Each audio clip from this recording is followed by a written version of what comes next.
Ucrania hará bien en sobrevivir a un invierno duro. Esa es la narrativa que siguen muchos medios de comunicación y centros de estudios. Ahora que Rusia aumenta ataques de largo alcance contra energía, infraestructura y civiles en Ucrania, busca congelar al pueblo ucraniano hasta que se rinda. Pero hay algo que se está pasando por alto en todas estas historias sobre la estrategia de invierno de Rusia. Sí, Ucrania tiene que soportar otro invierno difícil, pero es posible que Rusia ni siquiera sobreviva a la ola de frío. No es porque Ucrania vaya a destruir al ejército ruso. Rusia no sobrevivirá al invierno porque la economía de guerra de Vladimir Putin está explotando. Y los meses fríos de 2025 y 2026 van a traerle una consecuencia que nunca vio venir. ¿Por qué? Bueno, para empezar, Rusia ya no está al borde de una recesión. Según el ministro de Relaciones Exteriores de Ucrania, Andriy Savir, la economía rusa ahora ha entrado en recesión. Y parece que no hay luz al final del túnel. El 17 de diciembre, en X, Savir expuso la grave situación económica actual de Rusia. El presupuesto ruso tiene déficit. Es momento de endurecer las sanciones.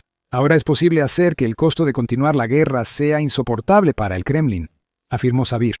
Los datos muestran que, a pesar de los esfuerzos del gobierno ruso por suavizar el impacto de las sanciones, la economía de Rusia comienza a enfrentar algunos problemas dramáticos mientras entra en recesión.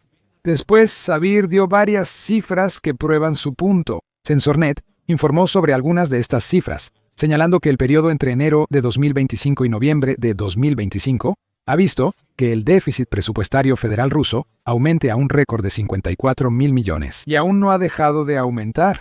El déficit podría llegar a 70.000 millones para fin de año, y Rusia simplemente no está generando suficientes ingresos para empezar a recuperar algo de ese dinero. A medida que el país avance hacia 2026, es probable que ese enorme déficit crezca aún más. Esto significa que Putin lleva a su país a una deuda que podría tardar años en superar. El déficit también impacta a Rusia regionalmente. En 2024, las regiones de Rusia tenían un superávit colectivo de 12.000 millones. Ahora, esa situación se ha invertido por completo, al grado de que estas regiones enfrentan un déficit consolidado de 15.000 millones, dice Savir. Si Putin cree que la recaudación de impuestos al petróleo resolverá estos problemas temporales, debe reconsiderarlo, dice Savir. Los ingresos energéticos de Rusia están disminuyendo. Sus ganancias por petróleo y gas cayeron un 34% en noviembre de 2025 en comparación con noviembre de 2024. Solo esto ha recortado 35.000 millones del presupuesto de Rusia, informa el ministro de Relaciones Exteriores de Ucrania. La deuda crece, los ingresos bajan y Putin mantiene una guerra que, según Kirilo Budanov, jefe de inteligencia ucraniano, le cuesta a Rusia hasta 1.000 millones diarios. Muchos dirían que esto era una receta para el desastre financiero, aunque Putin parecía ignorar el abismo económico al que llevaba a su país. Ignorante a propósito, como resulta ser, porque había muchas personas dentro de Rusia que estaban advirtiendo a Putin sobre hacia dónde estaban llevando sus políticas a la economía. Meses antes, Savir dijo que Rusia había tocado fondo de la peor forma. En junio, el ministro de Desarrollo Económico de Rusia, Maxim Reshetnikov, habló en la Conferencia Económica Anual de San Petersburgo. Él dio una advertencia contundente durante su discurso, comentando: «Las cifras muestran que la economía rusa se está enfriando». A juzgar por el sentimiento empresarial en este momento, Rusia básicamente ya está al borde de caer en una recesión. El Banco de Rusia pareció estar de acuerdo con ese sentimiento, señalando que el Producto Interno Bruto de Rusia estaba disminuyendo en 2025. Putin no escuchó. En cambio, el líder de Rusia insistió con confianza en que los expertos económicos que él mismo puso para asesorarlo sobre la administración de las finanzas del país debían estar equivocados. En septiembre, pocos meses después de los comentarios de Reshetnikov, Putin ya estaba en total negación. Así fue, pues un informe de Reuters de ese mes señala que Putin dijo que la economía rusa no se estancaba, a pesar de que un informe del Banco Central decía exactamente lo contrario. Las tasas de interés del 18% eran perfectamente normales y se requerían para combatir la alta inflación, informa Reuters. Putin lo afirma, aunque en ese momento no parecía notarlo como líder de Rusia. Los altos costos de deuda y el aumento del costo de vida no indican una economía sana. Si la inflación abruma a la economía, no saldrá nada bueno de eso porque se vuelve imposible prever cualquier cosa, ni siquiera para 10 días, mucho menos para años en el futuro. Putin lo dijo en septiembre y tiene razón. Pero una tasa de interés alta no resuelve el problema en Rusia. Esto significa que Putin ignora los problemas reales que han llevado a su país a la recesión económica. Aún así, Putin tiene una solución. Ordenó que la recesión no ocurriera durante el mismo mes en que Reshetnikov advirtió sobre la inminente recesión rusa. Político informó que Putin le ordenó a él, y a cualquiera que piense como él, que simplemente no permitieran que la recesión ocurriera.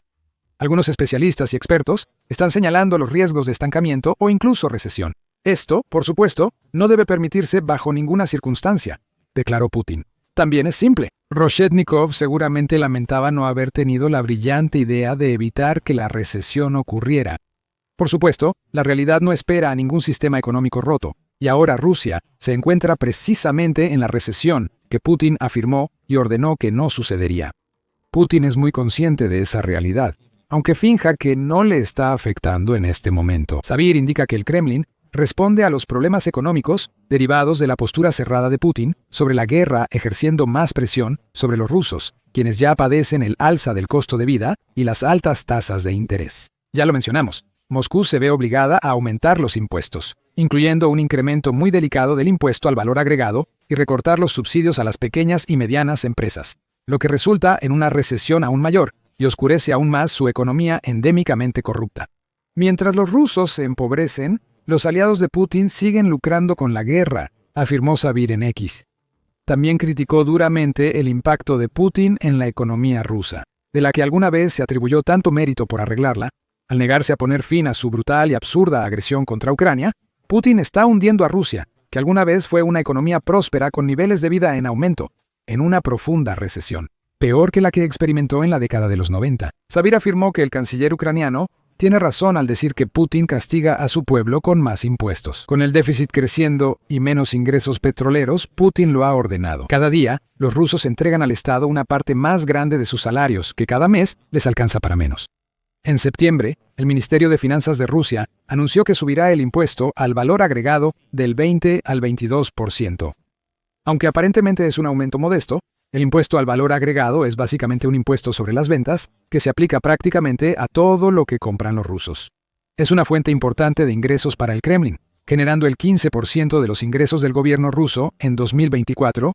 Putin espera aumentar ese porcentaje mientras obliga a su pueblo a vivir con menos dinero y pagar altas tasas de interés al pedir préstamos. El aumento del impuesto al valor agregado no fue la primera vez que Rusia subió impuestos en 2025.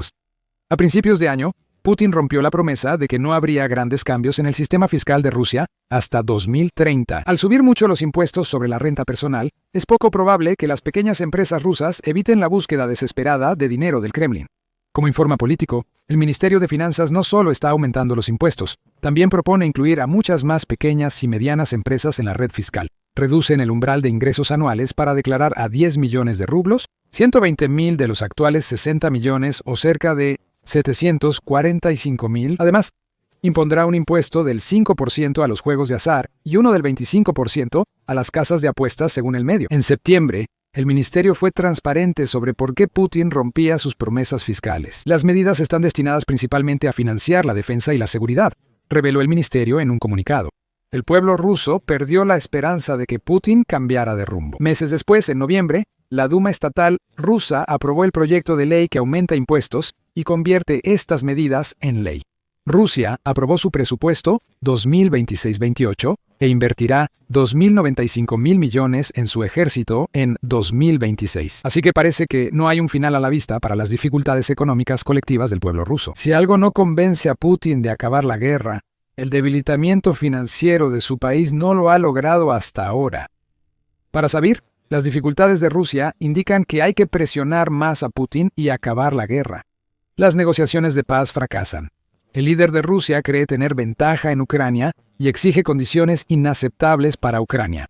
Ucrania y sus aliados deben imponer sanciones más duras a Rusia para que la población sienta el impacto. Putin y los ricos de Rusia también deben sentir el impacto financiero que la guerra contra Ucrania ha provocado. La política de sanciones transatlántica, aplicada desde 2022, ha sido y sigue siendo efectiva y estratégica. Las sanciones están funcionando. Están privando a la maquinaria de guerra rusa de los recursos para asesinar y destruir, declaró Sabir en X, antes de afirmar que se necesita hacer más trabajo de este tipo. La presión debe aumentar. Es posible que la presión económica sea insoportable para Putin. No cuenta los miles de soldados que mata a diario por ganar metros de territorio ucraniano. Sin embargo, él sí controla el dinero propio y de sus compinches. Ha habido un debate sobre la efectividad de las sanciones occidentales contra Rusia.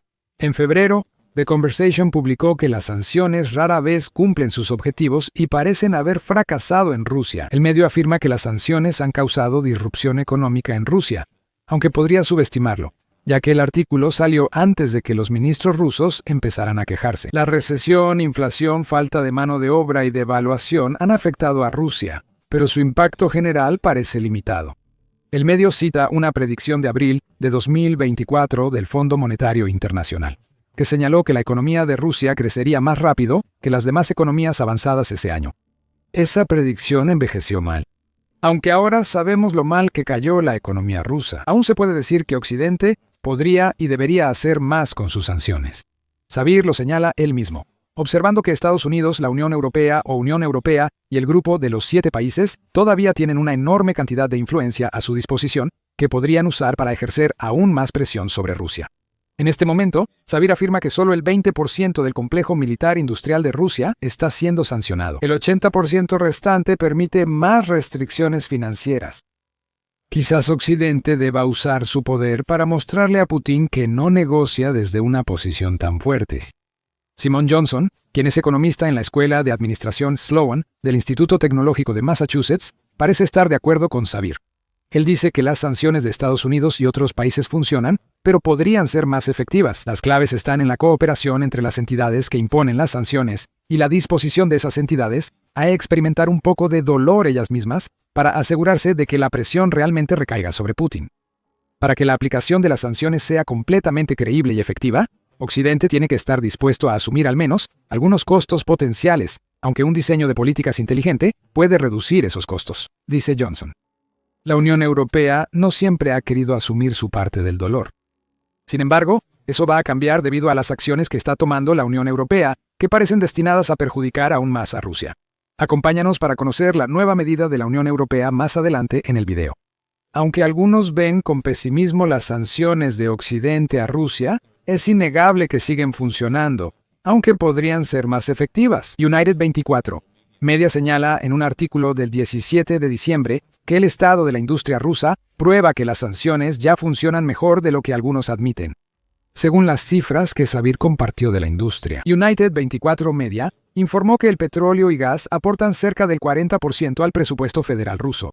Es el fondo de dinero que Putin no ha soltado desde que inició su invasión. El fondo de guerra ha sido repetidamente afectado por sanciones, bajas de precios, menos envíos de petróleo ruso y constantes ataques ucranianos a infraestructura rusa en 2024 y 2025. Según el medio, los ingresos de Rusia por petróleo y gas caen a niveles no vistos desde la pandemia.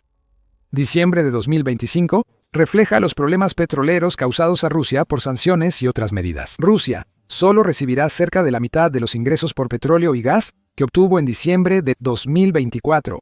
Las exportaciones de petróleo aún generan unos 5.000 millones mensuales para Rusia. Las cifras siguen cayendo, y Rusia tendrá 40.000 millones, mucho menos, de los 130.000 millones previstos por su Ministerio de Finanzas para la industria del petróleo y gas en 2025. No subestimes el impacto que esta pérdida de 40.000 millones tendrá en Rusia, dado la recesión en la que ha entrado el país y los muchos problemas económicos con los que Putin no está logrando lidiar, o simplemente está ignorando por completo. Rusia está tratando de mantener un rublo fuerte para crear la ilusión de riqueza económica. Pero el precio del crudo de los Urales, que ha caído un 28% en los últimos 3 meses, ahora llegando a unos $40 por barril, revela que las sanciones están jugando un papel importante en perjudicar a Rusia. La flota fantasma de Rusia, grupo de viejos petroleros usados por Putin para evadir sanciones, también está de rodillas. Rusia transporta más petróleo en estos barcos, con un aumento del 28% en el volumen cargado desde agosto. Las sanciones a Rusia y a los barcos de la flota fantasma dificultan que Rusia encuentre compradores para su petróleo. Para el 17 de diciembre, unos 180 millones de barriles de crudo ruso seguían en el mar y no habían llegado a puerto. Son 40 más desde finales de agosto. Rusia aún tiene petróleo para vender, pero ya no hay tantos compradores como antes. La Agencia Nacional contra el Crimen del Reino Unido indica que unos 400 barcos de la flota fantasma han sido sancionados por Reino Unido, Estados Unidos, la Unión Europea y Canadá. Eso influye en los problemas de la flota fantasma rusa, pues un barco sancionado es más difícil de asegurar y menos aceptado en puertos. La lista de Lloyds agrega que la Unión Europea también ha sancionado a varias empresas que, según cree, facilitan el uso de la flota fantasma por parte de Putin, lo que aprieta aún más el lazo sobre la solución alternativa que Putin ha utilizado para evadir sanciones en el pasado. Todo empieza a sumar, y estamos viendo el impacto de sanciones como estas en los ingresos de Rusia por petróleo y gas. Como dice Sabir, aún se puede hacer más, como mencionamos antes, pese a toda la ayuda militar donada a Ucrania. Los intentos de la Unión Europea de sancionar a Rusia se han visto frenados durante mucho tiempo por el hecho de que el bloque todavía compra una enorme cantidad de petróleo y gas natural licuado o gas natural licuado a los compinches oligarcas de Putin. High North News reporta que las compras de gas natural licuado por la Unión Europea subieron en la primera mitad de 2025 frente al mismo periodo de 2024. Las naciones de la Unión Europea aumentaron en 5% sus compras de gas natural licuado ruso por su mayor precio. Esto significa que el aumento del 5% en el volumen resultó en un incremento del 30% en los ingresos para Rusia, aunque los pagos por gasoducto disminuyeron, al menos por ahora. En 6 meses, la Unión Europea inyectó 84.000 millones de euros, unos 985.000 millones, a la economía rusa. Unión Europea Observer agrega que 4 estados de la Unión Europea, concretamente España, Bélgica, Francia y los Países Bajos, han gastado más en gas natural licuado ruso entre 2022 y junio de 2025 de lo que han entregado en ayuda a Ucrania. La ayuda es de 212.000 millones de euros, 249.000 millones de dólares, mientras que las compras de gas natural licuado de esas 4 naciones suman 343.000 millones de euros, 402.7 mil millones de dólares. Esos países de la Unión Europea y otros intentan evitar el sacrificio necesario para que sus sanciones contra Rusia sean efectivas. Esto cambiará pronto. Con la regulación aprobada el 17 de diciembre por el Parlamento Europeo, la Unión Europea prohibirá el gas natural licuado ruso en el mercado spot desde 2026. La legislación establece que los países de la Unión Europea dejarán de comprar gas ruso por gasoducto antes del 30 de septiembre de 2027. La legislación fue aprobada con 500 votos a favor, 120 en contra y 32 abstenciones. Solo falta que el Consejo Europeo apruebe formalmente las prohibiciones, lo cual casi seguro ocurrirá. La Unión Europea busca reducir su dependencia del petróleo ruso con la ley aprobada el 17 de diciembre. La Comisión Europea se ha comprometido a presentar más legislación que prohibirá la compra de petróleo y productos petroleros rusos. Esa legislación debe impulsarse en la Unión Europea antes de 2026. Wayne Nomo debe establecer que cualquier prohibición propuesta entre en vigor a finales de 2027. Al fin, la Unión Europea parece haber reconocido su doble moral. Puede que esta prohibición de las importaciones de gas natural licuado ruso, combinada con la posterior prohibición de las importaciones de petróleo, termine siendo el último clavo en el ataúd de las ambiciones de guerra de Putin en Ucrania. El fondo de guerra de Rusia se ha agotado tanto que el país ya está en recesión. Enfrenta una deuda enorme y no está generando suficientes ingresos para recuperarse. El invierno ya va a ser devastador para Rusia. La situación empeorará conforme aumente la presión sobre una economía rusa ya al borde del colapso. Y todo podría empeorar mucho más para Rusia si el nuevo plan de la Unión Europea para usar los activos congelados del país se hace realidad. Proponen un préstamo para resolver los problemas financieros de Ucrania, mientras Rusia enfrenta los suyos. Descubre el nuevo plan y su impacto en la guerra en nuestro video. Y si disfrutaste este video, recuerda suscribirte a El Show Militar para más actualizaciones sobre la economía rusa en decadencia y gracias, como siempre, por vernos.